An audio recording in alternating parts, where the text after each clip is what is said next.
अब हम यहाँ पर आप देख सकते हैं आपकी स्क्रीन के ऊपर जो पहली आउटलाइन है एसईओ इंट्रोडक्शन। ठीक है, ये एसईओ इंट्रोडक्शन की जो आउटलाइन है इसके बारे में अब हम यहाँ से स्टार्ट करना शुरू करेंगे और ये पॉइंट जो आप देख रहे हैं इनको कवर करते जाएंगे। पहला पॉइंट जो आपके सामने है, what is SEO. SEO stands for search engine optimization. SEO आप देख सकते हैं ये 3 कैरेक्टर्स हैं, S for search, E for engine, O for optimization. ठीक है, सर्च जो आप मैनुअली करते हैं, ठीक है, और जो आप मैनुअली गूगल वगैरह में किसी भी सर्च इंजन में करते हैं उसको सर्च बोलते हैं आप। इंजन से यहाँ पर जो मुराद इसने लिया है वो सर्च इंजन का है, यानी कि जो सर्च इंजन, अगर आप 2 वर्ड देखें सर्च इंजन, अगर आप इन दोनों वर्ड को मिलाएं तो ये बनता है search engine. S for search, E for engine, जो कि गूगल हो सकता है, याहू हो सकता है, अमेज़न हो सकता है, यांडेक्स हो सकता है, बैदू हो सकता है, बिंग हो सकता है। ये तमाम सर्च बड़े बड़े सर्च इंजन हैं, तो ये कोई भी हो सकता है। ऑप्टिमाइजेशन का मतलब होता है बेहतरीन, यानी कि आपने अपनी साइट को बेहतर से बेहतरीन बनाना है, बेहतर बनाना है। ऑप्टिमाइज का मतलब होता है बेहतर बनाना अपनी साइट को, ठीक है, अच्छा बनाना और अच्छा बनाना। और सर्च इंजन ऑप्टिमाइजेशन, ये 3 वर्ड को मिलाकर ये एसईओ का वर्ड बनता है। SEO stands for search engine optimisation.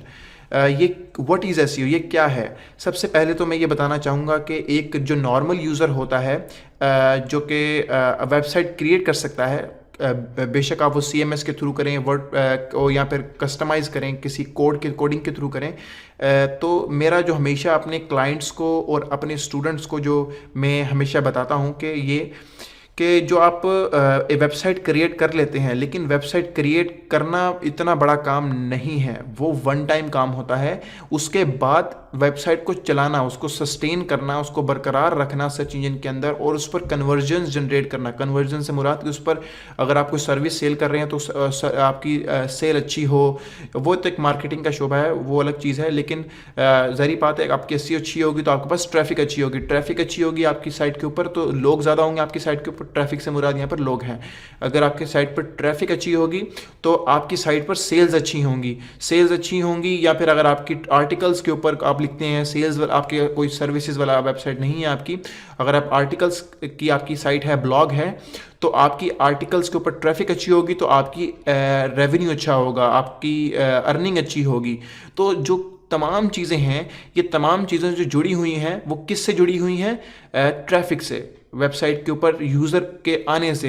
यानी कि हमेशा जितनी भी दुनिया में जितनी भी साइट्स चल रही हैं, वो तमाम की तमाम साइट्स जो है वो किस तरीके से चल रही हैं और किस वजह से चल रही हैं, और उनका जो मेन गोल है वो सिर्फ और सिर्फ यूज़र को ग्रैब करना है। मतलब ये कि उनका सिर्फ जो मेन गोल है वो ये है कि उनकी साइट पर ढेर सारे लोग आएँ, बहुत सारे लोग आएँ, ताकि वो उससे ढेर सारा रेवेन्यू इकट्ठा कर सकें।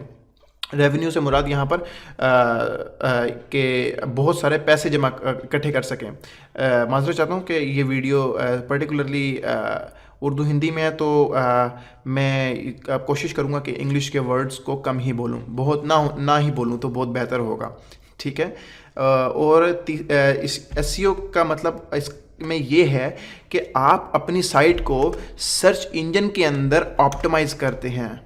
ठीक है, यानी कि आपकी एक साइट है, ठीक है, आपने उसके ऊपर आर्टिकल्स राइट किए हुए हैं, आपने उसके ऊपर कोई सर्विसेज के पेजेस क्रिएट किए हुए हैं किसी डेवलपर से कहकर या खुद ही, यानी कि ज़ाहिर बात आपने एक साइट बनाई है तो ऑब्वियसली अगर आपको कोडिंग नहीं आती होगी आप डेफिनेटली डेवलपर के पास जाएंगे। ठीक है, डेवलपर के पास नहीं जाना आपने, या फिर आप कोई CMS यूज़ करके, CMS stands for content management system, उसके बारे में भी हम थोड़ा बहुत टच पढ़ेंगे एसईओ में, वो नीचे आउटलाइंस में मैंने दिया हुआ है डेफिनेटली। ठीक है, कि CMS के साथ एसईओ किस तरह की जाती है, यानी कि वर्डप्रेस के साथ एसईओ किस तरह की जाती है। और भी बथेरे CMS मार्केट में अवेलेबल हैं, लेकिन हम पर्टिकुलरली वर्डप्रेस के बारे में पढ़ेंगे, क्योंकि 85% जो मार्केट का जो शेयर है, वो 85% जो वेबसाइट है वो बेस करती हैं वर्डप्रेस के ऊपर। जो ब्लॉगिंग आर्टिकल साइट्स हैं, मैं उनकी पर्टिकुलर बात कर, मैं उनको फोकस करके ये बात कर रहा हूँ। तो एसईओ का यहाँ पर जो मकसद है, जो इस व्हाट इज़ एसईओ, एसईओ ये है, मैं आपको एक बहुत सिंपल सी लाइन में समझा देता हूँ बात को यहाँ पर इसकी तारीफ को क्लोज करते हुए, कि एसईओ आपकी साइट को बेहतर बनाने के लिए जो ट्रिक यूज़ की जाती है, जो मैं ट्रिक कहना कई बार मैं ये ट्रिक कहना पसंद नहीं करता। उसकी वजह ये है, मैं अपने स्टूडेंट्स को भी यही कहता हूँ कि ट्रिक ना कहा करें। उसकी सबसे जो प्रोमिनेंट नुमायां रीज़न जो है वो ये है कि आप एक प्रोफेशनल लेवल काम कर रहे हैं। एसईओ जो है वो बहुत प्रोफेशनल लेवल काम है, ठीक है। तो आप इसमें ट्रिक या फिर हैक इस टाइप की जो वर्ड है वो ना यूज़ किया करें। इसमें आप ये कह सकते हैं कि आप एसईओ एक ऐसी चीज़ है, ऐसी एक स्ट्रेटजी है। हम एक वेबसाइट की पूरा रिव्यू करने के बाद उसकी स्ट्रेटजी बनाते हैं, यानी कि उसका क्या बनाते हैं, उसका पूरा प्लान बनाते हैं कि इस साइट को इस तरीके से बेहतर बनाया जा सकता है। हम उसमें एसईओ क्या काम होता है कि वो साइट के तमाम एरर्स को देखता है, वो उसके तमाम खराबियों को देखता है, वो उसके तमाम बग्स को देखता है, वो उसकी तमाम एक एक अनासिर को देखता है, फैक्टर्स को देखता है, और उसके बाद वो डिसीजन लेता है। एक डिसीजन लेने से पहले वो प्लान बनाता है। प्लान बनाने के बाद वो उस प्लान पर अमल करते हुए डिसीजंस लेना स्टार्ट कर देता है और हर चीज़ को उसकी जगह पर सही करता जाता है। जैसे कि अगर आपकी साइट के ऊपर कोई एरर है तो आप उसको सबसे पहले रिव्यू करेंगे, देखेंगे और उसका सोल्यूशन ढूंढेंगे, और उसके बाद देखेंगे कि इससे आपकी साइट का रैंक ख़राब हो रहा है कि नहीं हो रहा। अगर हो रहा है तो भी इसको सॉल्व किया जाए, अगर नहीं भी हो रहा तो आप इसको सेकंड प्रायोरिटी पर रखें। लेकिन अगर हो रहा है, वो ज़रूरी बात है, सेकंड प्रायोरिटी का मतलब ये है कि आप उसको करेंगे, लेकिन maybe within a week जब आपको टाइम मिले, अगर आप ज़्यादा ही बिजी हैं। लेकिन अगर इससे आपके रैंक पे इफेक्ट पड़ रहा है, जो कि डेफिनेटली पड़ता है एरर से, ठीक है, तो आप उसको हाई प्रायोरिटी पर रखेंगे। आप हाई प्रायोरिटी का मतलब कि आप उसको अपनी ज़्यादा तरजीह पर रखेंगे और उसको definitely as soon as possible solve करेंगे। तो एसईओ का तो मतलब मैं आपको बता चुका। अब दूसरी चीज़ की तरफ आते हैं, एसईओ करता क्या है। अब मैं आपको एक और एग्जांपल दे देता हूं जिससे आपको ये चीज़ भी क्लियर हो जाएगी। आपने सर्च इंजन google.com पे आप जाते हैं, डेफिनेटली हर कोई google.com को जानता है, कोई ऐसा शख्स नहीं होगा जो यहाँ पर google.com को ना जानता हो। अब google.com पर आप जाते हैं और वहाँ पर जाके आप कुछ भी लिखते हैं। लेट्स सपोज आप लिखते हैं, फ़र्ज़ करें आप लिख लेते हैं वहाँ पर हाउ टू ऑर्डर पिज़्ज़ा, या फिर आप राइट करते हैं वहाँ पर how to blog. How to blog का मतलब है कि किस तरीके से ब्लॉग किया जाता है, यानी कि ब्लॉग, यानी कि किस तरीके से ब्लॉगिंग स्टार्ट की जाती है। ब्लॉगिंग मतलब कि आर्टिकल राइटिंग की वेबसाइट बनाना, ठीक है। इनके आप किस तरीके से यानी कि ब्लॉगिंग का मतलब ये भी होता है कि आप वहाँ पर आर्टिकल्स राइट कर सकें, इन्फॉर्मेशन को शेयर करना। तो हाउ टू ब्लॉग, अब एक ये कीवर्ड है हाउ टू ब्लॉग। अब आपने ये गूगल पे सर्च किया। अब जब गूगल पे सर्च किया तो गूगल ने आपको काफ़ी रिजल्ट्स दिए। पहला रिजल्ट कोई और वेबसाइट होगी, दूसरा रिजल्ट कोई और वेबसाइट होगी। जो सर्च रिजल्ट्स होते हैं वो हर तीसरा चौथा जो रिजल्ट्स होते हैं वो कई वेबसाइटें आपको नजर आएंगी।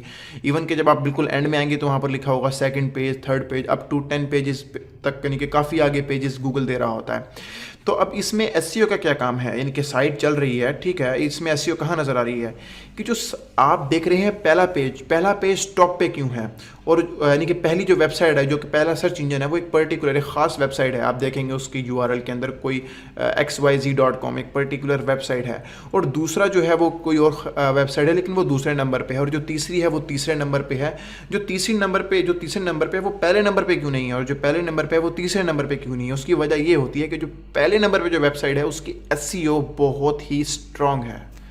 उसने अपनी साइट को बहुत ही ऑप्टिमाइज़ किया हुआ है, और इसमें बहुत सारे फैक्टर्स मैटर करते हैं जो कि हम नीचे पढ़ेंगे। मैंने जो आपको नीचे ढेर सारी लिस्टें दिखाई हैं ऑन पेज एसईओ फैक्टर्स की और जो ऑफ पेज एसईओ फैक्टर्स की, वो तमाम फैक्टर्स मैटर करते हैं, वो तमाम फैक्टर्स इसमें इन्वॉल्व होते हैं उसको इतना ऊपर लाने में, ठीक है।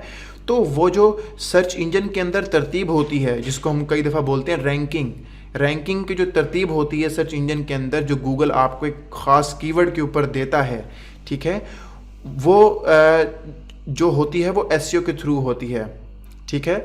और एसईओ में ये तमाम अनासिर मैटर करते हैं जो कि मैंने नीचे भी बयान करूँगा आपको ऑन पेज एसईओ में और ऑफ पेज एसईओ में। So what SEO does, SEO आपकी साइट की रैंकिंग को बेहतर बनाता है। मैं हमेशा अपने स्टूडेंट को एक वर्ड बोलता हूँ, बेहतर तो हर चीज़ हो सकती है, मे बी अगर आप कोई एक साइट बनाए तो डेफिनेटली वो बेहतर ही होगी, क्योंकि अभी उसने ना इंटरनेट के ऊपर कोई स्कैम किया है, ना कोई फेक काम किया है। वो बिल्कुल ऐसा है जैसे बोर्न बेबी होता है, ठीक है।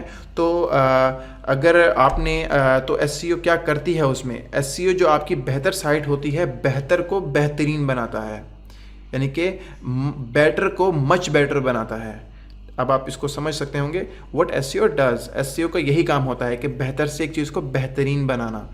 तो एसईओ का ये एक पर्टिकुलर टास्क होता है, यानी कि आप अगर इवन के गूगल ने रिसेंटली एसईओ इवन के गूगल के अंदर बहुत बड़ा शोबा है, ये बहुत बड़ा डिपार्टमेंट है एसईओ का, जहाँ पर गूगल ने professional expert SEO expert hire किए हुए हैं जो कि हमेशा रैंकिंग्स को देखते हैं और उनको डिटरमिन करते हैं, उनको तयन करते हैं कि हमें अब ये करेंगे तो ये होगा, अब ये करेंगे तो ये होगा, अब इस स्ट्रेटजी पर जाएंगे तो ये चीज़ सामने हमारे आएगी। तो इन सब चीज़ों को मद्देनज़र रखना पड़ता है एक एसईओ एक्सपर्ट को, ठीक है। और इस ट्यूटोरियल में मैं सिर्फ ये 2 पॉइंट्स ही कवर करूंगा, इस वीडियो है इसमें सिर्फ 2 पॉइंट ही कवर करूंगा। अब नेक्स्ट वीडियो में मैं डेफिनेटली हाउ एसईओ वर्क्स इस पे थोड़ा बहुत वजाहत करूंगा, और उसके बाद व्हाट इज़ एसईओ रैंकिंग, और कोशिश करूंगा कि अगली वीडियो में सिर्फ इन तीनों को मैं कवर कर दूं। Thank you.